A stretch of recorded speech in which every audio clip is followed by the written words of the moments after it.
la historia, con Javier García Isaac y Pedro Fernández Barbadillo.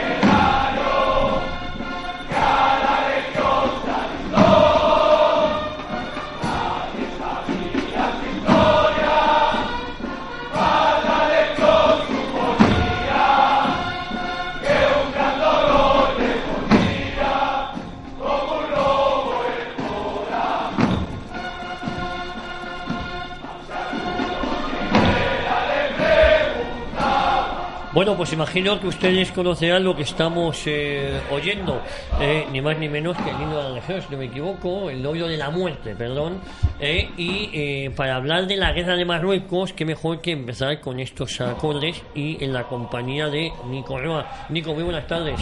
Hola, muy buenas tardes, Javier y Pedro. Bueno, encantado de estar con vosotros. Y Pedro Fernández Barbadillo, Nico. Me siento un poco menospreciado, Javier, porque no te has dirigido a mí en primer lugar, no me has dado a mí la bienvenida. Pues te lo ha hecho Nico en mi lugar, ¿eh? Has roto una tradición que habíamos establecido en este programa tan tradicionalista y tan historicista. Y ya no te junto.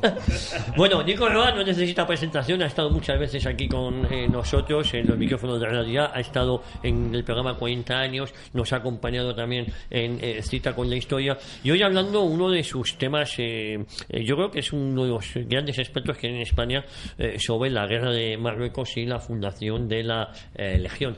Pero, Pedro, bueno, para no romper con la tradición, haz tú la introducción. Ya, ahora nos ajuntamos.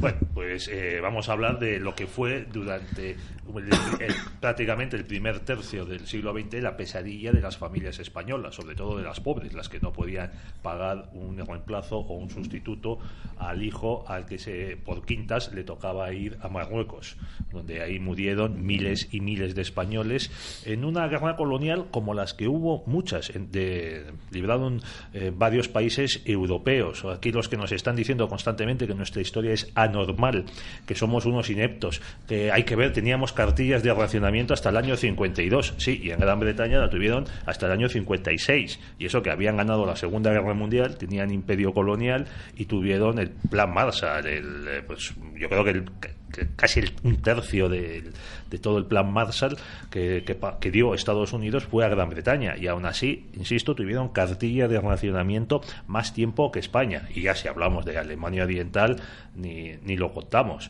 Es decir, España no tiene una historia anormal, no somos diferentes, no somos bajitos, feos, calvos y cabreados, como dice el tópico, y porque aquí en este programa queremos, una de nuestras guías es precisamente insistir y probar que somos gente normalita, gente cuyos antepasados hicieron grandes cosas, como ¿te acuerdas el otro programa que hicimos hace cosa de un mes sobre lo que debe América a España? España con Javier Sáenz del Castillo. Y vamos a ver, la guerra de Marruecos, que estuvo muy mal llevada, cosa común también con otros países europeos, pues fue algo frecuente que se dio en los demás países europeos. Oye, porque aquí, Nico, podemos hablar con él. Oye, los italianos tuvieron un desastre colonial tremendo en Adwa, en Etiopía, a finales del siglo XIX. Ganaron en Libia en 1911 porque tenían aviación, y estaban ahí los turcos, eso sí que estaban mal y agonizantes. Los británicos fueron vencidos por los zulúes en Isanguala, y eso que disponían de artillería y de ametralladoras frente a unos guerreros armados con escudos y con lanzas. Y bueno, sobre lo que han hecho unas películas estupendas. A ti que te gusta Michael Caine en Amanecer Zulú. En Amanecer Zulú, sí, señor. En los años 70. Los franceses también sufrieron derrotas en Madagascar. Argelia les costó muchísimo conquistarla. Ya lo hablamos aquí también con José Menéndez Manjón, para hablar de la descolonización de Argelia. Así que España entra en Marruecos a principios del siglo XX. Hay un establecimiento colonial, una implantación colonial, y y por presión de otras potencias extranjeras, porque la verdad es España ya miraba a Marruecos desde el testamento de Isabel la Católica, donde se aconseja a su hija, a Juana, y también a su marido, que siempre se preste atención a lo que está al otro lado del estrecho, y que, por ejemplo, Gibraltar nunca se entregue como plaza a ningún señor, o sea, que siempre sea una plaza controlada por la corona. Además, en el recuerdo de todo lo que nos vino del sur del estrecho, del norte de África, desde los tiempos de los godos. Porque es que encima, después de la conquista de Gibraltar por parte de los musulmanes, es que siguieron cruzando invasiones, los almorávides y los almohades siguieron cruzando por el estrecho de Gibraltar y se hacían con la plaza de Algeciras. Entonces, cualquier poder siempre ha tratado, situado en un estrecho, siempre ha tratado de controlar la otra orilla. Lo que pasa es que en España se hacía con mucha precaución, porque se sabía el carácter muy belicoso, muy guerrero de los pobladores del norte de África. Lo que pasa es que volvemos al siglo XX, hay una presión internacional que fuerza a España a establecerse en el norte de Marruecos, después del desastre de 1898, sin flota, con un ejército desmantelado y deprimido, y encima en un territorio muy pobre, muy agreste, muy pequeño, unos 20.000 kilómetros cuadrados, o sea, más pequeño que la provincia de Cáceres. Pero ya quisiera Marruecos, esa parte del protectorado, lo que se llama protectorado, haber tenido la lluvia que hay en el norte de la provincia de Cáceres y todo el verde que hay, los bosques y demás. Y entonces se produce una guerra de conquista, de asentamiento en nombre del sultán. Esto es muy importante. Ahí no se va a hacer una colonización como la que hacen franceses, británicos y belgas, pues en el Senegal, en Gabón, en Nigeria, en lo que se llamó el Congo belga, o los portugueses, en Angola, en Mozambique, sino que se va a controlar el país por parte de España y Francia en nombre del sultán, del jerife. Y lo que pasa es que resulta que los españoles se meten en un tremendo avispero, y para tratar de salir de ese avispero se funda la Legión, de lo que hablaremos más tarde. Pero ahora yo creo que puede ser Nico el que nos siga ilustrando sobre la presencia española en Marruecos y por qué se va allí. Pues Nico, ¿por qué se va allí? Y el motivo de la presencia española precisamente en el sur de Marruecos. En el norte. En el norte de Marruecos, perdón. En el sur de España. El sur del estrecho y el norte de Marruecos. Que tantas vidas causó. Y sin embargo, tú en tu libro, en tu último libro, donde hablas de el Franco desconocido, la juventud de Franco, la juventud de Franco, el joven Franco se llama el que quizás sea la época más desconocida, el joven Franco, otros quieren ir como voluntarios allí, como el propio Franco, con su primo, desean ir a luchar ahí, donde otros no querían ni saber, ¿no? Sí. La verdad que la introducción que ha hecho Pedro es exhaustiva, es evidentemente el antecedente que puede ayudar a comprender toda la circunstancia histórica.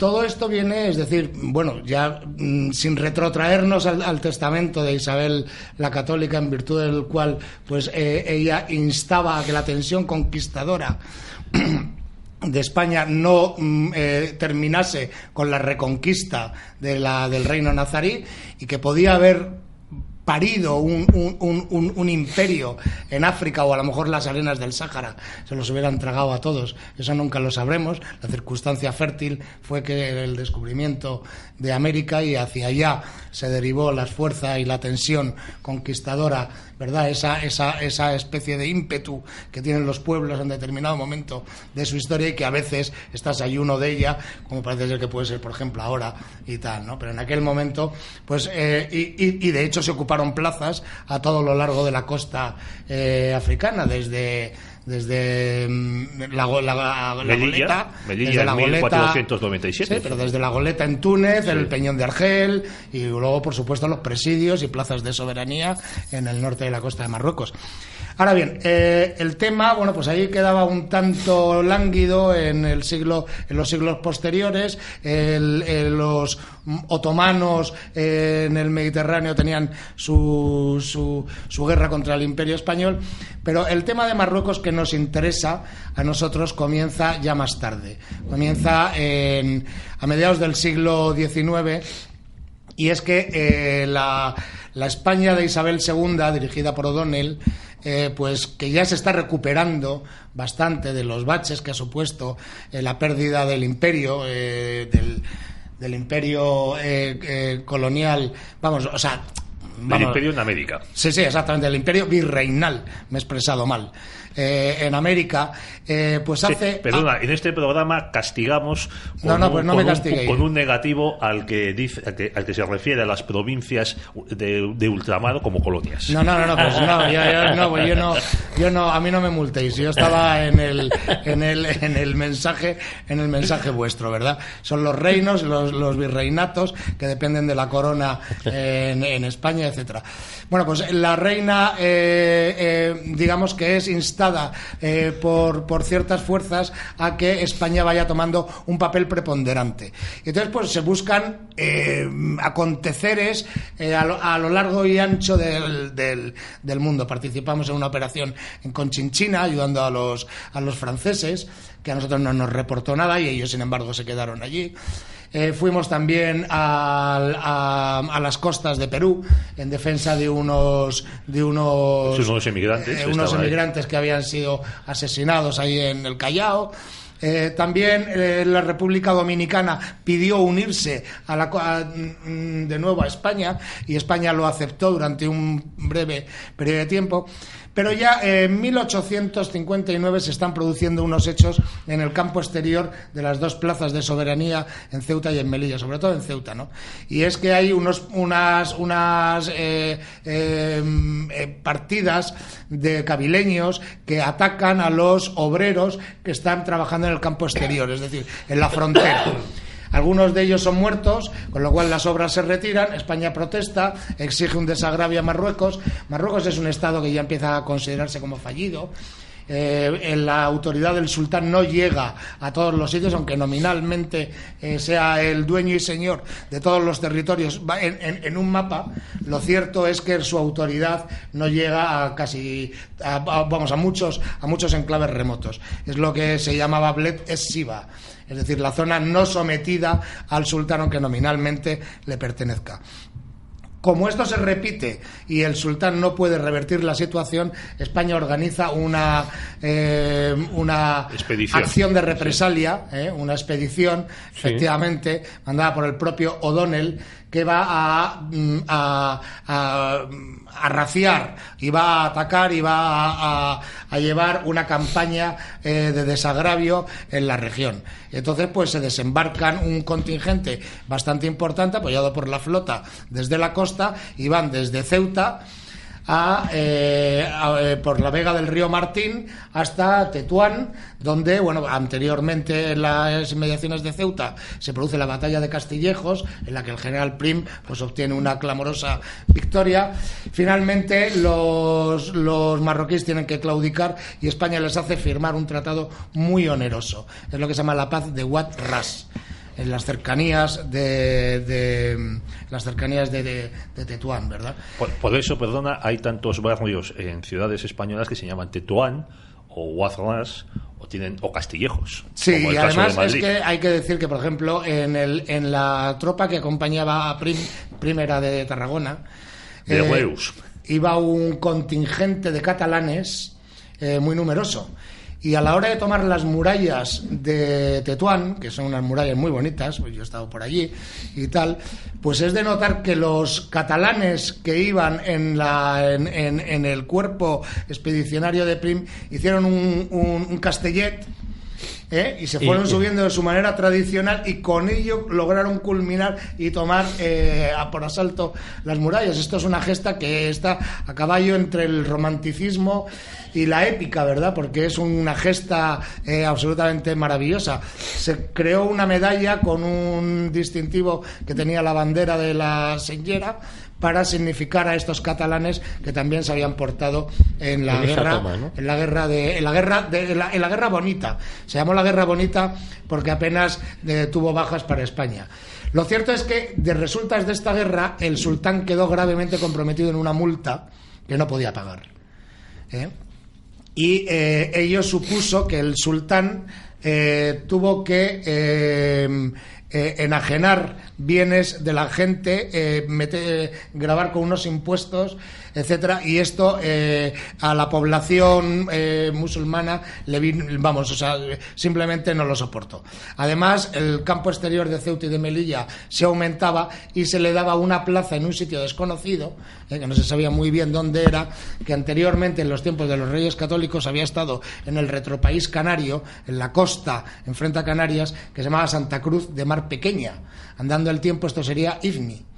Sí, pero luego se descubrió hace relativamente poco que tampoco era Ifni, que era otra zona. Podía lo que pasa ser, es que claro, en su momento se dijo que era Ifni. Ahí había unas ruinas, y entonces pues los cartógrafos vieron varios sitios. Eso sería, si queréis, otro momento, pero lo que quiero decir es que España ya influyó en el declive de Marruecos. Marruecos empezó a implosionar por culpa de estas multas, por culpa de una bancarrota que originó esta deuda, y entonces Marruecos, el sultán se veía en graves problemas de orden interno, con sublevaciones, y comenzó a pedir ayuda a Francia, que estaba muy activa ya desde 1830 y tantos en la zona de Argelia, etcétera.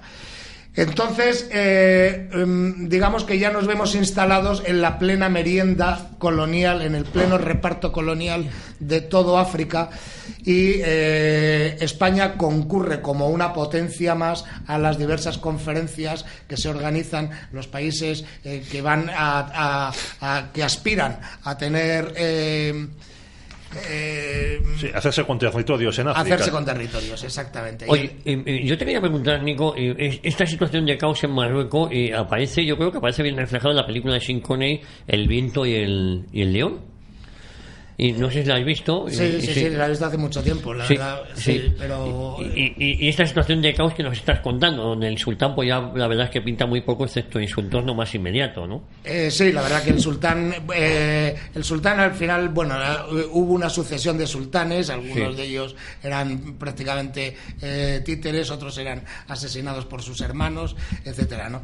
Lo cierto es que, bueno, pues en perdona, estos sultanes ya eran alawitas. Eso, va a haber, sí, claro, exactamente. O sea, la dinastía ya se iba conformando la dinastía de Hassan II y de Mohamed VI. La dinastía alawí, exactamente. Este es desde los tiempos me parece que es Idris I.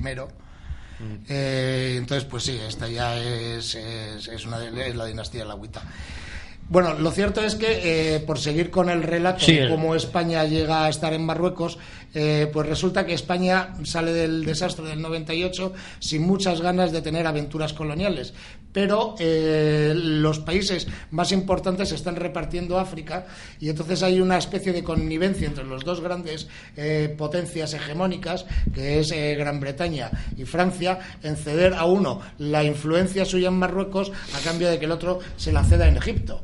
Entonces, en Reino Unido se hace con Egipto y el resto de Marruecos se lo queda Francia. Inglaterra, de todas maneras, es muy inteligente y no permite que todo Marruecos quede en manos de Francia. Y entonces reserva la zona norte, la zona que hace el litoral y que está colindante con el estrecho de Gibraltar, la zona más sensible, por decirlo de alguna manera, no permite que lo tenga Francia. Y aspira a que una potencia de segundo nivel la pueda controlar para que sea más fácilmente manipulable. De una manera muy cínica, Gran Bretaña dice que, atendiendo a la sensibilidad de España, que lleva varios siglos instalado en la zona y que es el vecino natural, pues debe darse esta zona de influencia a España, porque si España no lo coge, se la van a ofrecer a Italia. Italia sí está dispuesta a ampliar su influencia colonial allá donde le dejen. Entonces a España no le queda más remedio que cogerlo. Si no lo coge, se lo van a dar a otro. Y entonces ya sí que España va a tener frontera con un montón de países. De esta manera España se ve impelida a ocupar este territorio. Luego viene que hay una especie de leyenda fabulosa de que ahí hay una especie de Eldorado y de que ahí ve unos recursos mineros y tal que van a hacer que España renazca y que de nuevo estemos de una manera boyante. Sobre todo se habla de las minas de hierro en San José de Huixán, etcétera, ¿no? Y hay ciertas empresas, las del conde de Romanones y las de la familia Mannesmann, que hacen excavaciones, etcétera, y tienen concesiones mineras, pero de aquí no se sacó nunca nada.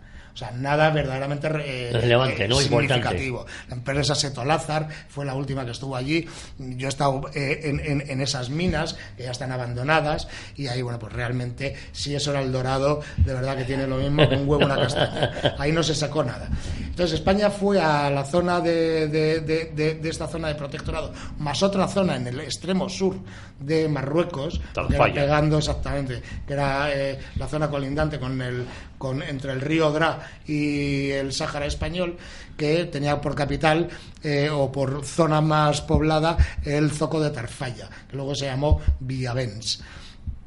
Y España se coge estos territorios que son lo que le dan, porque realmente los tratados que España va diciendo toda vez que decide entrar en Marruecos es un territorio más amplio según los planos que había elaborado con Francia de 1902 en 1904 es más pequeño todavía, y en 1912, cuando por fin se establece el protectorado, a España le han dejado escasamente 20.000 kilómetros cuadrados cuando tenía el doble, y entraba la ciudad de Fez y la ciudad de Taza y la ciudad de Guadán dentro de la zona de influencia española. Esto significa que tú manejas más gente, que tienes zonas más fértiles de ríos y de llanuras para llevar colonos y de tener explotaciones agrícolas, etcétera. Cobrar impuestos. La zona que coge España es una zona absolutamente baldía, no tiene prácticamente caminos, no tiene ningún recurso, desde luego no tiene instalaciones de ningún tipo. Hay zonas donde no hay ni siquiera ciudades, son aduares. Un aduar es un poblado de adobe rodeado de chumberas. Y en la zona occidental pues sí hay ciudades tipo Tetuán o tipo Larache, y la pequeña y muy bonita, preciosa ciudad de Shawen, Ciudad Santa, etcétera, ¿no? Y eso es lo que España ocupa. Pero claro, cuando España ocupa eso, pues se ve inmersa en una serie de guerras. Y esas guerras pues a España la conducen a una situación de callejón sin salida, porque España no quería y no pensaba que iba a encontrarse con una población nativa tan reticente, tan belicosa, tan montaraz y tan correosa, que era imposible de domeñar, ¿no? Y ahí se originan dos guerras, a mi juicio, y dos guerras bien distintas. Una, la que se produce a partir de 1912 con el rey Suni en la zona de Yebala, porque a él no le nombran jalifa. Él aspira por méritos y por haber permitido la entrada pacífica de los españoles en su zona de influencia, y él aspira a ser el jalifa, es decir, la máxima autoridad del imperio en nuestra zona de protectorado. ¿Y por qué se comete ese posible error de no...? Pues es un error porque el sultán elige a un primo suyo. Entonces este señor, decía el rey Suni, que era un hombrón enorme, enfundado en una chilaba y unas barbas hirsutas, etcétera, que daba igual lo que pensara el jalifa. Él era ya gobernador de Larache y de Arcila, y que a él le correspondía ese mérito. Entonces que los españoles hicieran lo posible para que le dieran el título a él. Cuando no se lo dan a él, se lo dan a un primo, que es una persona que no tenía ningún predicamento, ni vinculación, ni nada, y de una manera muy remota, etcétera, y ve que los españoles no van a hacer nada por revertir esta situación, pues entonces este señor se echa al monte. Y se echa al monte y monta unas partidas guerrilleras que empiezan a hostigar, y de repente España se ve metida en una guerra en la zona de Tetuán. Pero es que inmediatamente en la zona de Melilla se produce otra guerra distinta, que esta ya es la conocida, la famosa, la que más, titulares ha dado, que la encabeza el caudillo Abdelkrim, que ya lo que pretende ya no es que esté enfadado porque no le han nombrado algo, es que este señor lo que pretende directamente es secesionar la zona suya de influencia de las cábilas, Beni Urriagel, etcétera, todas las que están alrededor de él, para crear una república rifeña distinta del sultán. Entonces España, en honor al compromiso contraído con las potencias signatarias de conservar la unidad del protectorado, un protectorado es una figura de derecho internacional público por el cual una potencia que ha venido a menos exige o pide la protección de una mayor para que te encaminen y te encaminen hacia el progreso. Una vez llegado ese progreso, la potencia protectora se debería de retirar. Bueno, pues España, una de las cosas que firmaba en el Tratado de Protectorado es conservar la unidad del imperio. Si de repente te llega un señor y se hace su propia película, su propia república, quiere montar su república, España no lo puede permitir, y ahí, amigo, entramos en lo que ocurrió a partir de entonces, sobre todo el desastre, la derrota de Anual, que bueno, que en fin, que es la derrota más por número, y las especiales circunstancias en las que se produjo las matanzas sucesivas de los 15 días que viene desde Igueriben hasta Montarruit, son 8.860 y tantos muertos españoles en unas circunstancias absolutamente atroces, que ningún ejército estaba preparado en España, la opinión pública no estaba en absoluto preparada ni mentalizada para lo que vino.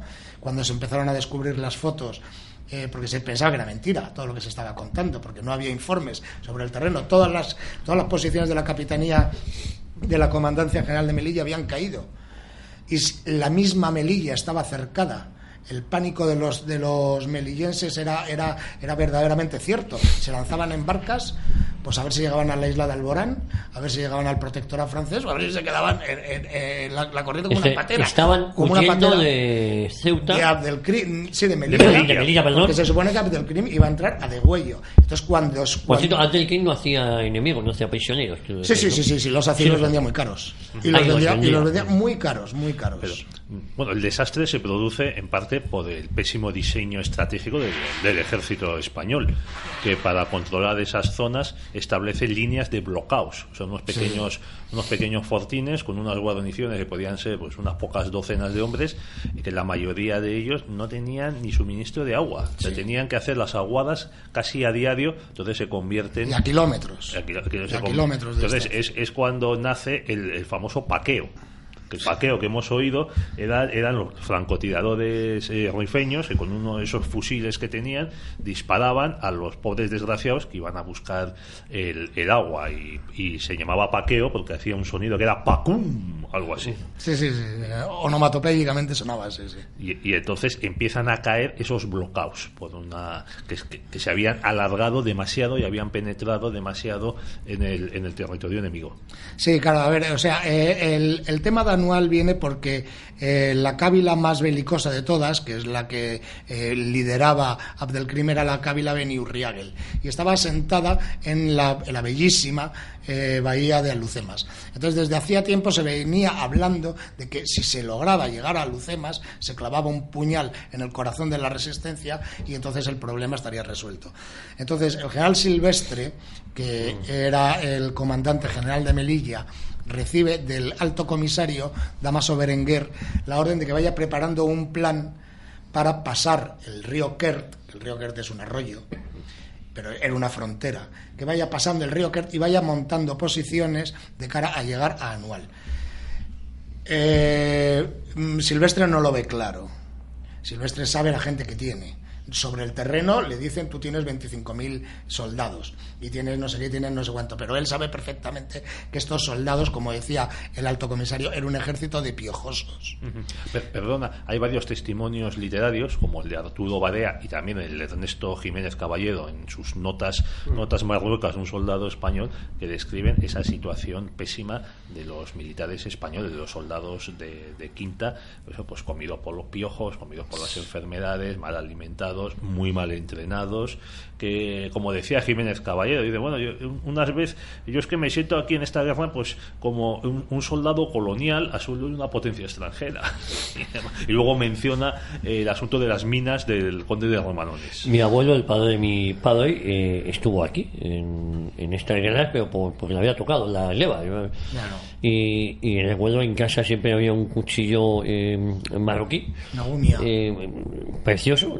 Yo yo creo que sí, en casa de mi madre, que a mi padre le contaron que se lo había encontrado en el estómago de un soldado español. No es de extrañar, ¿eh? Sí, y se lo trajo a casa y tengo entendido que jamás quería hablar a mi abuelo de esa guerra, porque él nació en 1900 y fue con 20 años o 22 Sí, claro, le pilló todo y consiguió volver, pero jamás quiso hablar de los horrores que había vivido ahí. Luego ya vivía otros horrores más tarde, claro, los del 36. Pero es que era tan dura. Era un trauma, aquellas guerras a quien le tocaba ahí, pues no, nadie quería ir. Yo creo que casi por unos mandos, a lo mejor, que como nos contabas tú ahora, que a lo mejor había una cierta desorganización o una tropa que no estaba preparada. Bueno, es que había, incluso era tan dura esa guerra que muchos mandos militares no querían ir. Sí, por eso. O sea, trampeaban para quedarse en la península en un destino de guarnición. Y digo esto por la importancia que tiene el libro de Nicolás, del joven Franco, de mientras uno no quería ir, Franco, que estaba allí, claro, es lo que quería decir, ¿no? Él pidió voluntariamente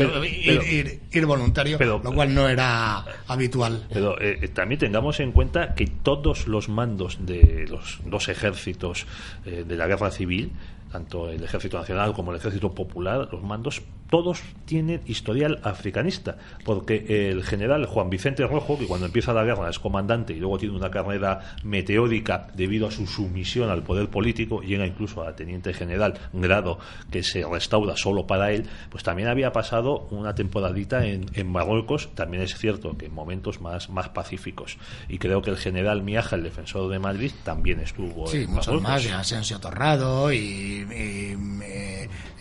¿cómo se llama este? Hidalgo, de Cisneros, muchos, prácticamente todos los militares que llegaron de valía que había. Claro, habían sido africanistas, a pesar de que alguna historiadora como María Rosa Madariaga en su libro pues denosta a los africanistas como una colección de asesinos, porque mayormente todos luego estarían durante la Guerra Civil Española en un solo bando, pero se olvida de todos los que estuvieron en la zona republicana y que también participaron en lo que se llamó la campaña de pacificación, en la que supuestamente, o de una manera cierta, y es verdad que está comprobado, se cometieron muchas tropelías y se cometieron muchas excepciones, pero también fueron militares que luego estuvieron con la República y los que estuvieron en contra de ella a lo largo de la Guerra Civil Española.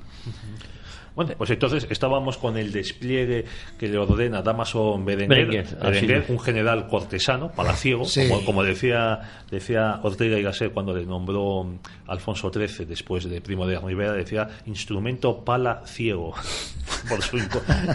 por su incompetencia política. Y entonces este Dámaso Berenguer, alto comisario de Marruecos, que era la mayor cargo español en la zona del protectorado, le ordena a Fernández Silvestre preparar un plan de ocupación de la bahía de Alhucemas. Sí. Entonces, tú decías, él se da cuenta, él sabe, Fernández Silvestre, que las tropas que dispone no son capaces de cumplirlo. Y además es que está mal diseñado, o sea, es que confluyen todas las cosas que estábamos hablando, ¿no? El ejército no tiene una intendencia detrás. Digamos que por cada soldado combatiente tiene que haber 7 u 8 detrás, que te estén cubriendo todas las necesidades. Eso por un lado. Por otro lado, la moral de combate pues era francamente mala, porque había muchos chavales que iban allí porque no habían podido sustraerse del ejército, dado que eran de familias humildes y no habían podido pagar.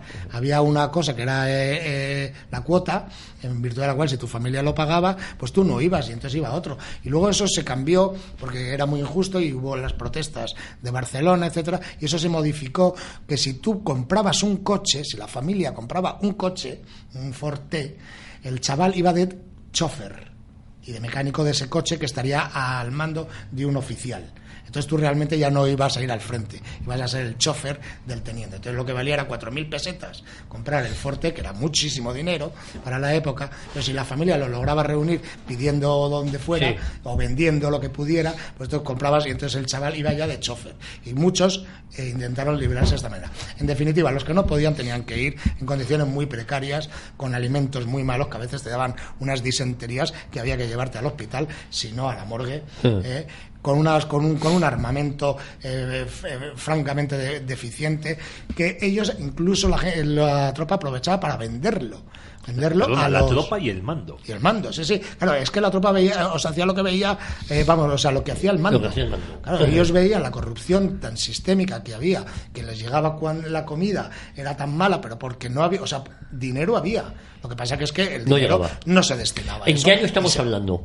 El año, a partir del 18, del final de la Primera Guerra Mundial, etcétera, pues ya el tema en el Rif se va recrudeciendo, porque lo que va ocurriendo en la zona de Yevala es distinto. El rey Suni llega a un acuerdo con España y permite que durante la guerra mundial baja la intensidad de la contienda, etcétera. Entonces ya lo que nos interesa y de lo que ya nos vamos a fijar en los sucesivos en la guerra, en la zona del Rif. Entonces el avance... Perdona, es que Abdelkrim, tú has dicho que se recrudece en la zona del Rif a partir del final de la Segunda Guerra Mundial. De la primera. De la Primera Guerra Mundial, es verdad, me saltaba. ¿Qué estaría pensando? Y entonces Abdelkrim es que consigue armamento alemán, armamento de desecho. Y sin embargo, las tropas españolas no lo tenían. Abdelkrim consigue armamento alemán, armamento turco, dinero turco y dinero alemán, pero además entra muchísimo contrabando que viene del Marruecos francés. O sea, los franceses también estaban interesados en que Abdelkrim pudiera derrotar a España y que España se fuera de esa zona para que finalmente ellos pudieran ocuparla. Y esto es muy importante en la guerra del Rif. El papel ambiguo, los franceses, como siempre, haciendo amigos. El papel ambiguo de Francia, que al final tuvo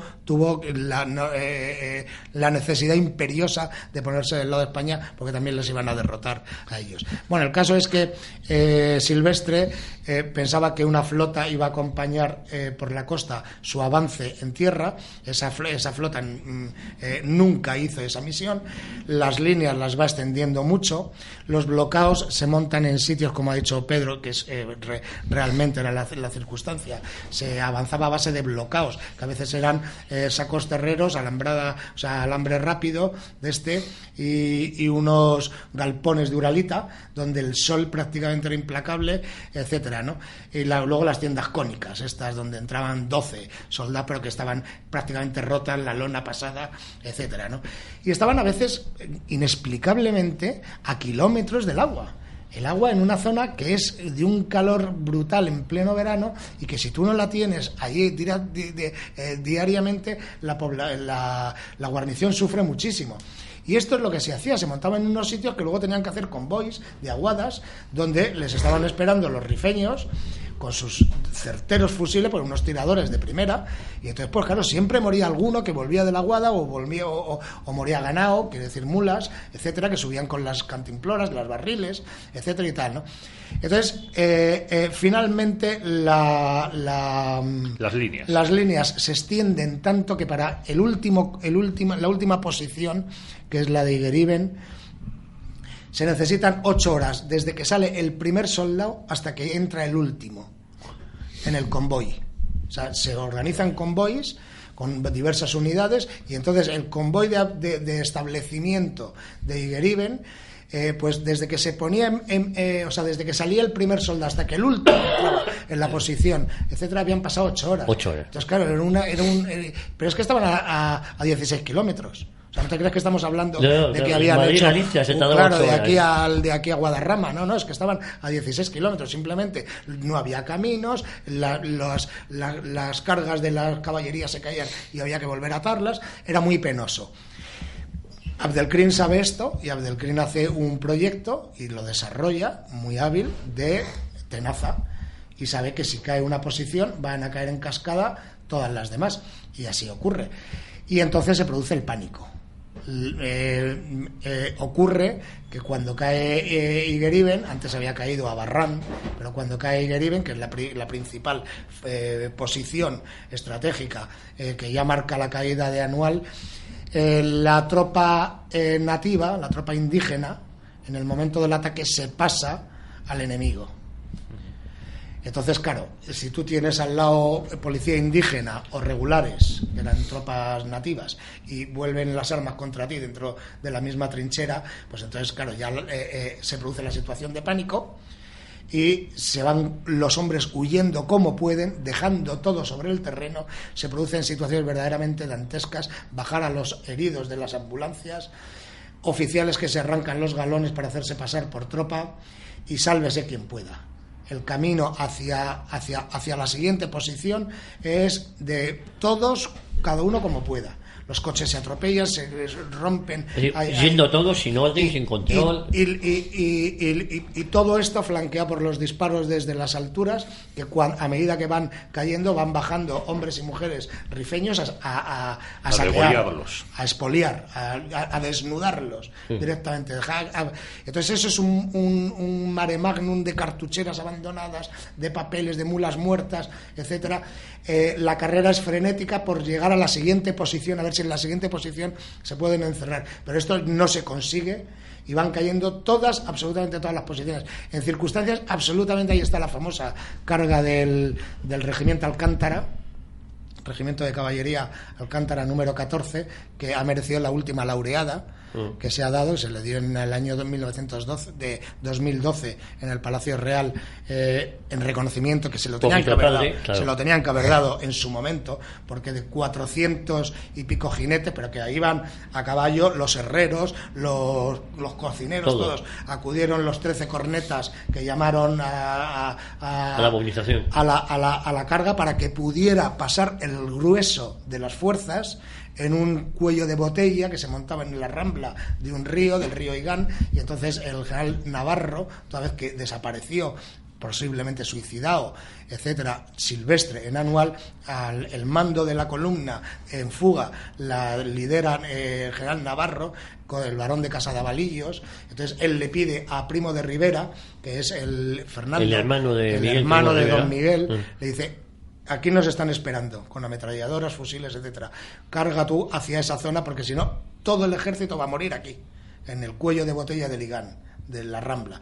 Fernando Primo de Rivera hace una carga al galope, 2 cargas, la segunda al trote, la tercera al paso, la cuarta los animales están muertos y ellos van espada, sable en mano, ¿no?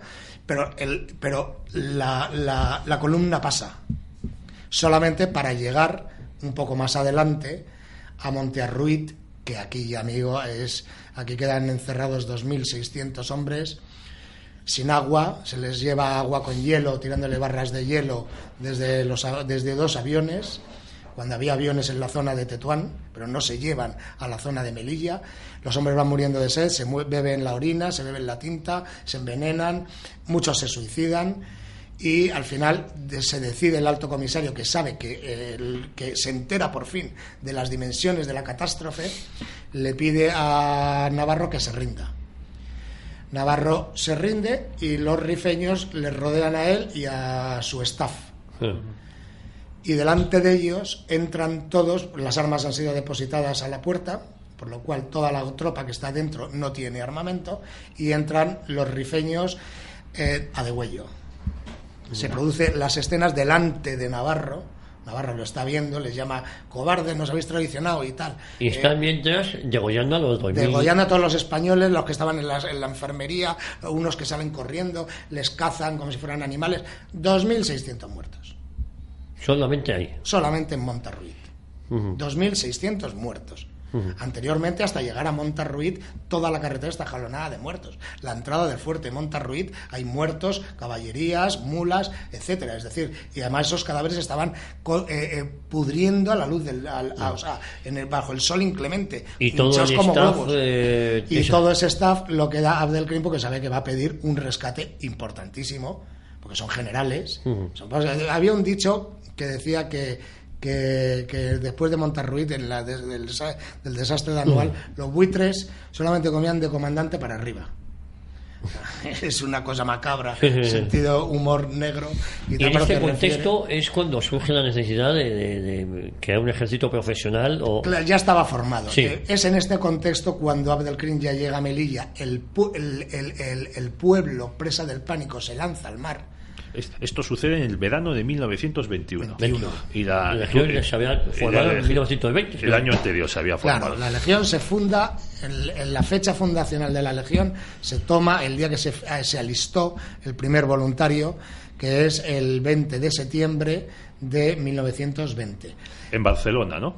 No, en Ceuta. Pero se dice que el primer banderín de enganche se abrió en Barcelona. Bueno, el primer banderín de enganche a lo mejor estaba en Barcelona, se abre simultáneamente en muchos sitios, pero desde luego el primer voluntario, que ahora mismo el nombre era, me parece, Gaitán o algo así, se alista en Ceuta. Bueno, es que ahora mismo no me acuerdo el nombre de este voluntario. Sí. Dentro de poco la Legión celebrará su centenario. Sí. O sea, dentro de menos de un año. Hemos celebrado hace poco el 99 aniversario de la fundación de la Legión. Y la Legión, entonces, en ese contexto de la caída de Melilla, ya eso sí que suponía una pérdida, porque ahí había varios miles de ciudadanos españoles y que podían ser todos pasados a cuchillo. Pues el alto comisario pide a la Legión, que está rodeando al rey Suni y a punto de cogerle en su fortaleza de las montañas en Tazarut, que abandone la ofensiva contra el rey Suni y vaya a marchas forzadas al puerto de Ceuta, porque tienen que salir urgentemente a Melilla. No saben qué es lo que ha pasado. A Franco le despierta Millán Astray. Nos vamos. ¿Dónde vamos? No lo sé. Algo ha ocurrido, por lo visto, en Melilla. Recorren 101 kilómetros a marchas forzadas, que es la prueba que ahora mismo se hace de resistencia en Ronda, una prueba que es una prueba de correr que está teniendo una fama internacional. Cada vez apuntan más chavales, tipo, bueno, gente recia, porque correr 101 kilómetros no es baladí, ¿no? Es el tiempo que van a marchas forzadas, pero en unas condiciones de verdadera resistencia, cumpliendo el espíritu de sacrificio y de que un legionario jamás dirá que está cansado. 2 banderas, la primera de Franco y la segunda de Fontanes, llegan a Tetuán, y en Tetuán les meten en un tren que les lleva a Ceuta, y en Ceuta salen a marchas forzadas, me parece que es por ciudad de Cádiz, hacia Melilla, pero que es que van recibiendo cables por el camino a que las máquinas a más meter, pero ¿qué pasa? Es que vamos a romper las máquinas del barco. Y entonces cuando llegan a Melilla les dicen lo que ha pasado, y entonces les dicen que ha caído todo Melilla, y Millán Astray arenga a los melillenses desde la cubierta del barco en su mejor hora, con esa voz que tenía, que era electrizante, que era como restallaba como una descarga, y les dice a los melillenses que estén tranquilos, que se han salvado, que ha venido la Legión y la ciudad se ha salvado. La Legión no la conocía nadie. Se conocía un poco de los militares y en la zona de Ceuta, pero cuando la población de Melilla ve bajar a la cabeza de Franco a unos tipos que llevan unas barbas, que van tatuados, que llevan un uniforme que no se había visto hasta ahora, porque era un uniforme especial, diseñado para ellos, más cómodo, más duro, de mejor calidad. Todavía no llevaban los chapiris, llevaban unos gorros grandes de ala ancha, se llamaba chambergo. De repente el pueblo de Melilla entiende que esa gente sí les puede salvar. Y el optimismo se apodera de la población de Melilla, que corre a abrazar a estos nuevos soldados, que corre a tocarles, a llevarles el hijo, porque saben que se han salvado con esa gente. Y lo que hace Millán Astray muy inteligentemente es ordenar a Franco y a Fontanes que sus banderas estén dando vueltas continuamente por la ciudad, cantando. Todavía no era el himno, no era la canción del legionario, se cantaba la Madelón, que era la canción de los campos de combate de Flandes en la Primera Guerra Mundial y tal, ¿no? Pero esta gente ya, pues, de nuevo renace la fe y renace el optimismo. Y en ese momento en Melilla se considera que se ha salvado. Prueba de ello es que hay la única estatua de Franco que queda en la actualidad, que yo sepa, a no ser que la hayan quitado ya, es la que hay en el puerto de Melilla, de Franco, de comandante de la Legión, por el socorro de Melilla. A este paso le ponen una estatua a Abdelkrim en Melilla. No, vamos, no te extrañes, Bueno, en España tenemos estatuas a Abderramán I, el Omeya, y también a ese gran asesino de masas que fue Almanzor, que además hacía gracias hizo 50 y tantas durante su mandato como valí, como valido de los Omeya, para capturar cristianos españoles y venderlos como esclavos en Córdoba. Pues a este paso ya te digo que, insisto, van a quitar la estatua vamos, no nos sorprendería. Del comandante Franco. Era comandante cuando lo de Melilla, sí, pero oye, ya has mencionado, ya has salido la Legión. O sea, ¿por qué se decide fundar la Legión y por qué se confía esa fundación a Millán Astray? Bueno, la Legión se funda precisamente para que no vayan jóvenes españoles. Bueno, jóvenes sí, para que no vayan quintos. Para que no vayan quintos, exactamente. Es tan impopular la guerra de Melilla y está costando tantas bajas y hay tal caldo de cultivo en el ambiente de retaguardia en contra de esa guerra, poco lo que ocurrió con los Estados Unidos en Vietnam, etcétera, ¿no? La opinión pública estaba totalmente en contra de una guerra que los políticos no acertaban a explicarla. ¿Por qué estamos en Marruecos? Pues es que no acertaban a explicárselo al pueblo, ¿no? Entonces, ya desde mucho antes se viene pergeñando la idea de un ejército de voluntarios al estilo de lo que tenían los franceses, su legión extranjera, ¿no? Y Millán Astray se le comisiona esta tarea porque él es un furibundo defensor de llevarla a cabo. Entonces, Millán Astray es una persona que es un visionario, es un hombre que tiene un optimismo y es de una vitalidad arrolladora. Si este plan que lo ha oído y que se lo han comentado, se encarga de difundirlo y de convencer y de visitar y de picar puertas para que le den los permisos para llevarlo a cabo. Pero ya desde el ministerio se estaba intentando hacerlo. Millán Astray coincide con Franco en un curso ahí en Valdemoro. Y Millán Astray ve en Franco las grandes cualidades organizativas y de mando y le dice: si sale esta legión, si la logro formar esta legión, me gustaría contar con los mejores y me gustaría tener como lugarteniente al mejor, y por lo que estoy viendo de ti cumples esos requisitos, de manera que Franco debe de ver en Millán Astray que si alguien puede llevar la legión adelante es Millán Astray. Y Franco le dice: si lo consigues, yo desde luego cuenta conmigo. Y ahí se separan los que luego marcharían juntos. Millán Astray es el creador, Millán Astray es el que insufla el misticismo y el espíritu de la legión, pero el que lo lleva a cabo verdaderamente el legionario, el que está en el terreno, el que está instruyendo a los legionarios que van llegando al puerto de Ceuta y de ahí suben a la cuarta bandera en la que tuve el honor de servir, ese es Franco.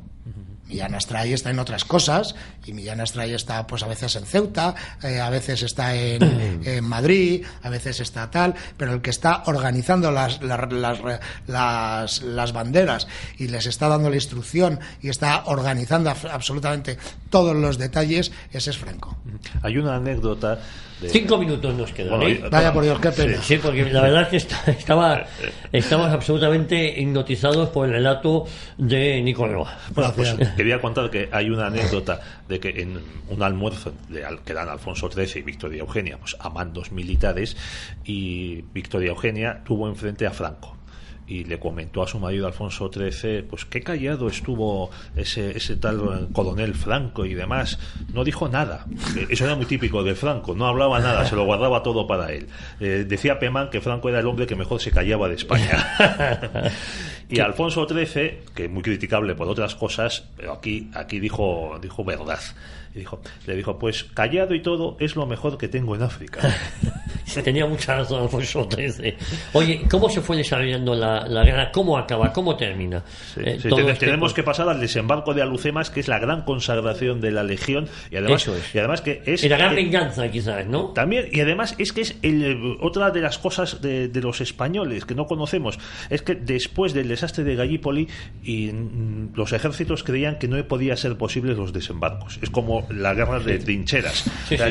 Bueno, es que con la artillería que hay y las masas de hombres y demás, no se puede romper los frentes. Dice, bueno, con lo mismo, con la artillería que hay y la aviación que hay, ya son imposibles los desembarcos anfibios, después de la matanza de Gallipoli. Bueno, pues el ejército español demuestra que son posibles los desembarcos en Alucemas.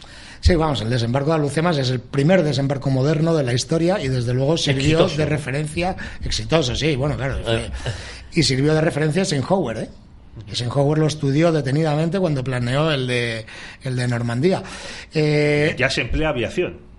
Sí, en este se emplea aviación, globos cautivos desde el Jaime I y desde otros, desde el Dédalo, etcétera. También hidroaviones.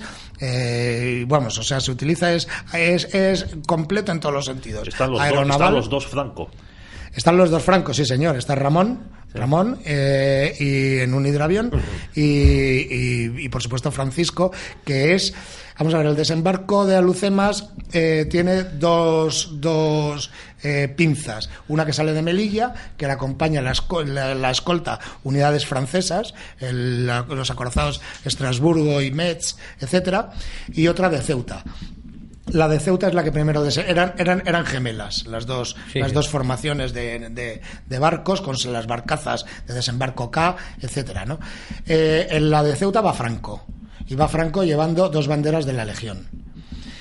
Cuando se abren los portones para las lanchas que ya han llegado a la costa, las primeras unidades que desembarcan son la Legión de Franco y la Jarca Solimán de Muñoz Grandes.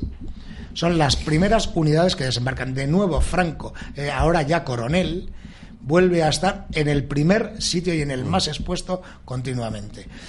La escalada de los legionarios, porque no se desembarca en una playa, la gente a lo mejor se puede pensar que aquí se desembarcó como en la playa de Torrevieja, una cosa por el estilo, no. Aquí se desembarcó al pie de un acantilado. El monte Malmusi, que es donde se desembarca, es una aspereza donde estaban muy bien situados, muy bien enfiladas la artillería y las ametralladoras de Abdelkrim. Entonces, digamos que desembarcar, escalar, llevando ametralladoras que pesan 25 kilos, las Hotchkiss, cajas de munición, y ir subiendo mientras te están disparando, eso requiere un plus de valentía y Nos quedan 2 minutos, Bueno, pues ahí podemos decir que en este desembarco, en los prolegómenos de este desembarco, Franco conocía a Carrero Blanco, en el desembarco que... También participa Carrero Blanco, muy grande. No. Carrero Blanco estuvo en un desembarco que se hace, antes de hacer este desembarco se hace una prueba en Alcázar Seguer, que es una localidad en la costa entre Ceuta y Tánger. El que lleva el barco por donde va, que lleva las barcazas donde se va a desembarcar, el comandante de ese barco es Carrero Blanco. Le dice a Franco: ¿quiere usted unas migas, mi coronel, para desayuno antes de desembarcar? Y Franco le dice: no, nunca desayuno, nunca como antes de entrar en combate. Si lo hubiera hecho, el balazo que me pegaron en África me hubiera matado porque me reventó el bazo, etc.